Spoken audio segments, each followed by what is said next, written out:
Fala, meus queridos, estamos aqui de novo tratando de demografia. Lembrando que na nossa última aula de população nós falamos da terceira fase do crescimento demográfico. Hoje a gente entra aqui na quarta fase do crescimento demográfico, marcado por uma estabilização, o envelhecimento já é sentido e uma tendência à queda, ou seja, nesse caso aqui podemos colocar que as taxas de mortalidade vão superam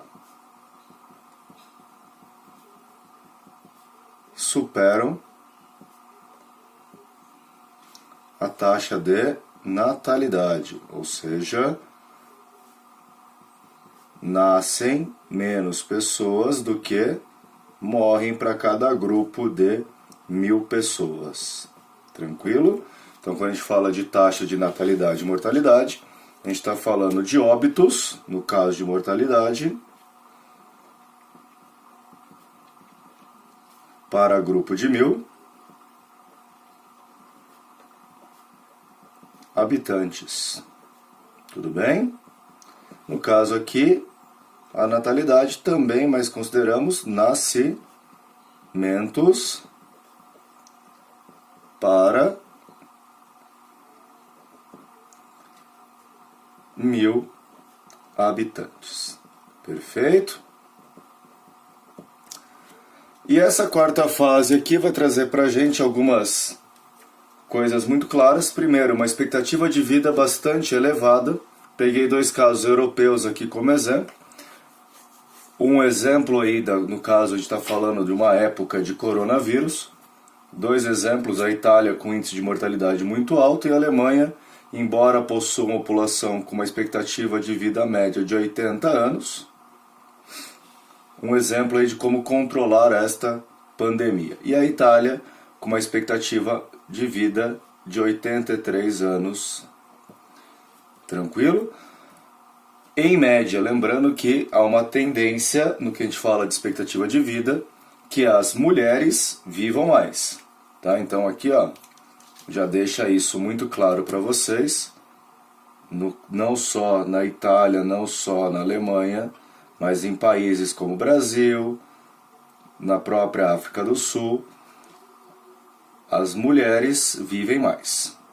Mulheres vivem mais. Outra coisa que é perceptível, um maior número de idosos, até porque a expectativa de vida é elevada, a mortalidade vai ser pequena e a natalidade também vai ser pequena. No caso aí, de novo, falando da Itália, nós temos 168 habitantes com mais de 65 anos para cada 100 menor de 15 anos de idade. Olha só a proporção. Obviamente, se a gente tem essa ideia aqui, o maior número de idosos, perceba pelos números, nós temos uma clara redução da população economicamente ativa.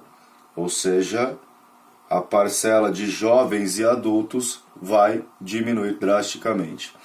O que começamos a falar na fase 3, que aqui a gente já tem um aumento da relação de dependência. Então fique atento à questão da relação de dependência. E todas as consequências dessa relação de dependência, como crise do sistema previdenciário, uma necessidade de uma reforma do sistema da previdência, aumento da idade de aposentadoria, as políticas demográficas que discutimos na aula anterior, voltadas à terceira idade. E como eu resolvo essa questão da PEA? Primeiro, com políticas natalistas, ou seja, o Estado cria vantagens para a população ter filhos. Tá? Então, vantagens da maternidade e, obviamente, da paternidade.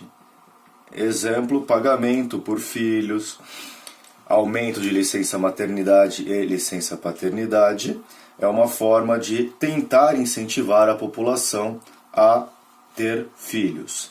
Ou migrações, que aqui é um assunto bastante problemático, onde eu quero abrir um parênteses para vocês. Já pensando em Europa, falamos disso, das questões atuais de União Europeia nos blocos econômicos, e vamos tratar disso no próximo vídeo sobre a União Europeia. Aqui entra crise dos refugiados, entra também a necessidade. Como diria o Titãs, necessidade e vontade. Qual o sentido disso, gente? Precisamos de imigrantes, mas não aceitamos esse imigrante de forma total. Alguns casos europeus aqui já. A Alemanha conta com 12% da sua população total já de imigrantes. Na Espanha, 9,5% e no Reino Unido, 9,2%. Podemos entender aqui, não estamos discutindo a origem do migrante, mas uma das causas do rompimento com a União Europeia, aquilo que a gente conhece como Brexit. A presença cada vez maior de imigrantes dentro da população do Reino Unido é uma das causas do Brexit. Outro indicador bastante importante quando a gente fala da taxa de reposição populacional. Segundo a Organização das Nações Unidas, ou seja, a ONU, o ideal é que cada mulher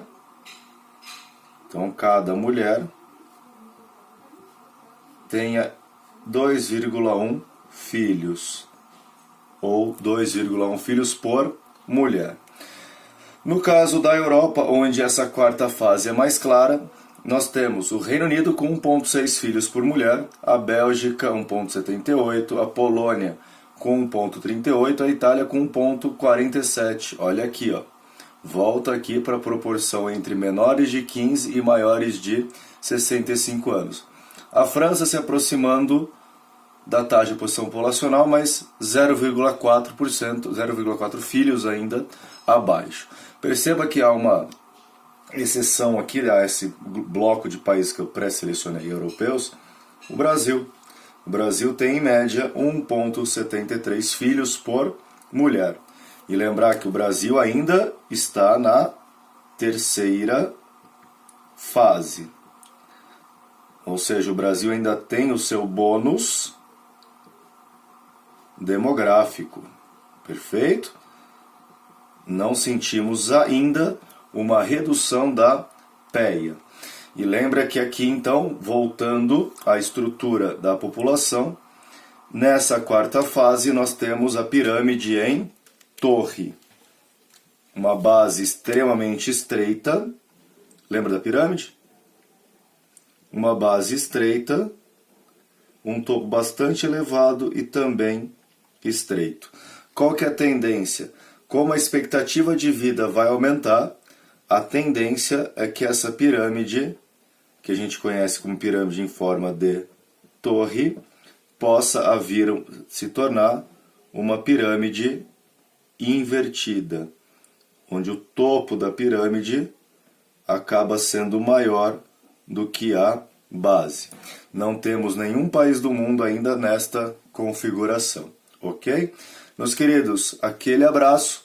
Falaremos de migrações no que toca à demografia. Aquele abraço e até o nosso próximo vídeo.